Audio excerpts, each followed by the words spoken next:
Assalamualaikum warahmatullahi wabarakatuh. Anak-anak, bagaimana kabarnya? Tetap baik-baik dan sehat saja ya.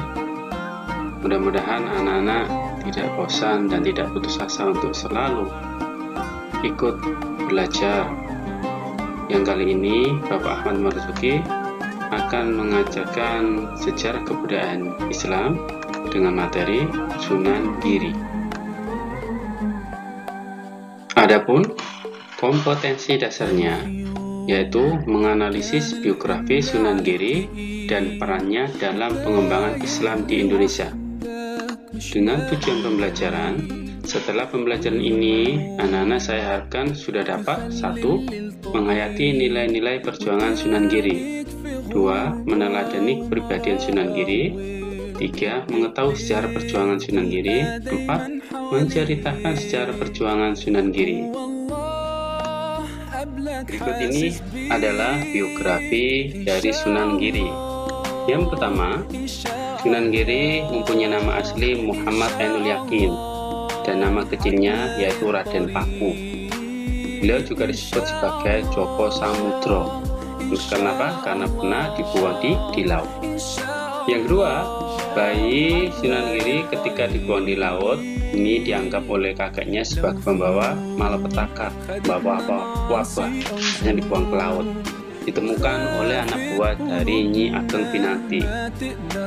Ketika tersangkut oleh kapalnya anak buah dari Nyi Ageng Pinanti, terus dibawa ke rumah, disampaikan ke Nyi Ageng Pinanti. Akhirnya dirawat oleh Nyi Ageng Pinanti.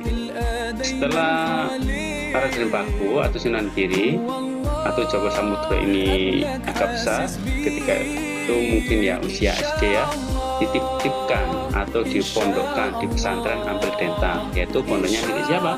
Milik Sunan Ampel. Jadi beliau Sunan Giri ini diajar langsung oleh Sunan Ampel.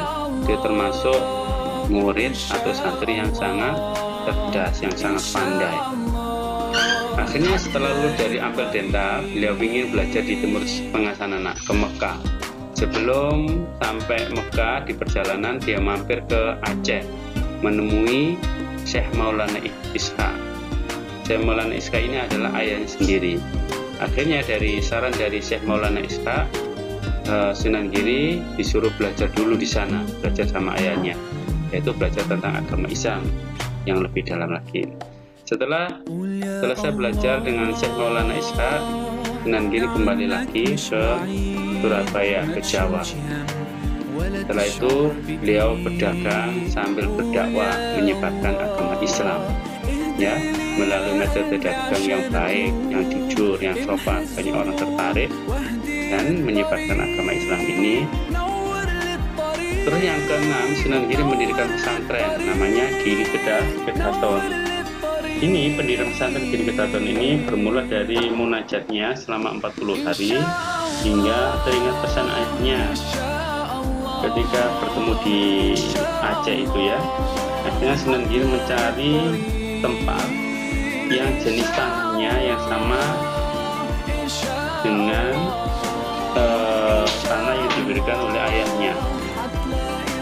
Ya, setelah ketemu yaitu daerah perbukitan. Akhirnya daerah itu dinamakan Giri yang artinya gunung. Nah, di situ Sunan Giri mendirikan pesantren. Pesantren ini berubah dengan besar. Berikutnya nomor 7, perjuangan dakwah Islam dilanjutkan oleh Pangeran Zainal Abidin. Setelah Sunan Giri sepuh dan meninggal, ini yang meneruskan perjuangan menyebarkan agama Islam adalah Pangeran Zainal Abidin. Siapa dia?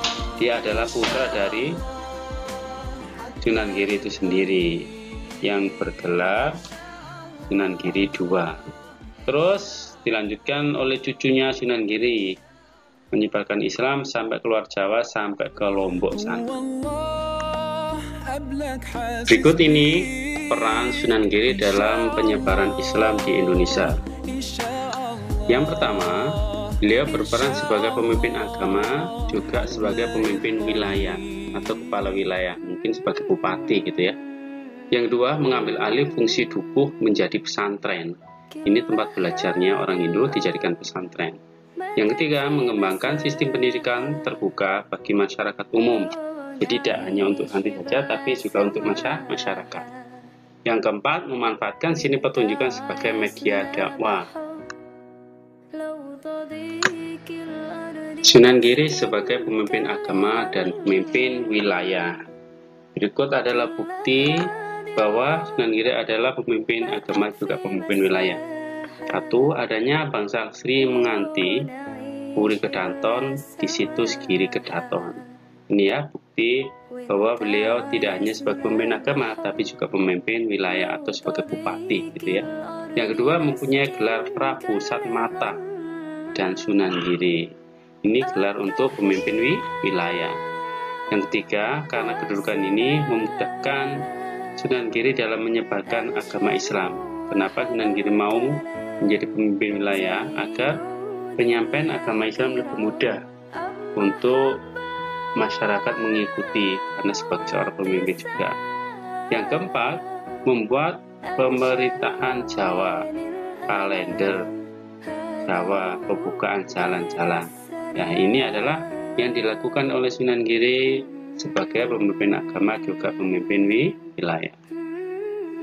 Berikutnya yang dilakukan Sunan Giri dalam penyebaran agama Islam yaitu mengambil alih fungsi dukuh menjadi pesantren. Mengambil alih lembaga pendidikan Siwa Buddha menjadi pesantren, yaitu dukuh ini ya, dukuh atau disebut mandala. Ini adalah lembaga pendidikannya Siwa Buddha, orang Hindu dan Buddha, dirubah menjadi pesantren, menjadi lembaga pendidikan orang Islam. Peserta didiknya dijadikan santri, namanya santri. Soalnya apa? Islam. Terus yang ketiga, santri ini berasal dari kata sastri, yang berarti orang suci yang mempelajari kitab suci. Kata santri ini sampai sekarang masih dipakai oleh anak-anak yang menempuh pendidikan di pesantren atau mondok. Yang keempat, penyebaran santri dari berbagai penjuru daerah. Ini murid-murid dari Sunan Giri ini sampai keluar Jawa sana, sampai ke Lombok, ke daerah timur sana, terus ke Jawa bagian barat sana, gitu ya. Banyak sekali murid-murid dari Sunan Giri mendirikan pesantren untuk menyebarkan agama Islam.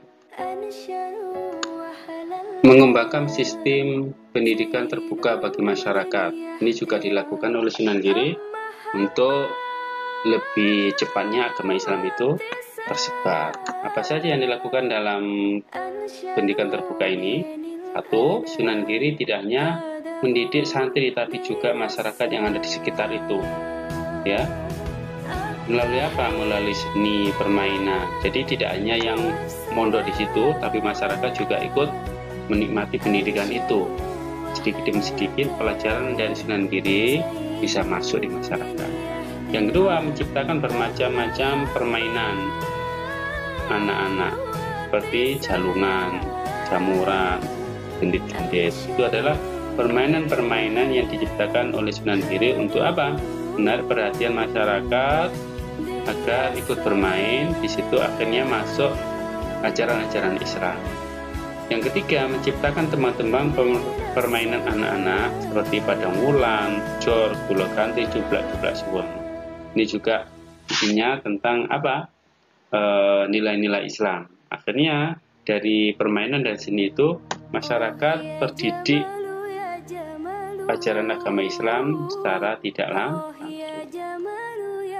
Berikut ini juga yang dilakukan oleh Sunan Giri, yaitu memanfaatkan seni pertunjukan sebagai media dakwah. Di kala Majapahit ada pertunjukan ritual dan sakral. Ini sama Sunan Giri diganti atau dimasuki unsur-unsur Islam. Pada masa Majapahit ada seni wayang dan upacara spiritual. Ya, jadi wayang itu sebagai pemujaan untuk dewa-dewa. Ini sama Sunan Giri juga gitu, nanti diganti dengan cerita-cerita tentang sahabat. Sunan Giri mengambil alih seni untuk media dakwah. Diisi tentang cerita-cerita tokoh-tokoh Islam. Membuat pertunjukan wayang kucing yang mengisahkan pahlawan Hamzah. Ini adalah media seni yang awalnya dari Majapahit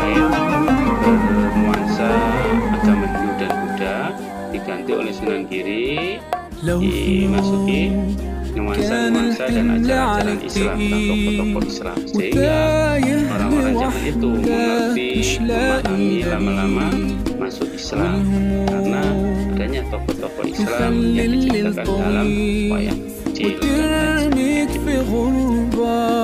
Agar anak-anak lebih memahami dari materi yang saya sampaikan, anak-anak ada baiknya baca LKS tadi kelas 6 halaman 22 sampai 26. Demikian pembelajaran hari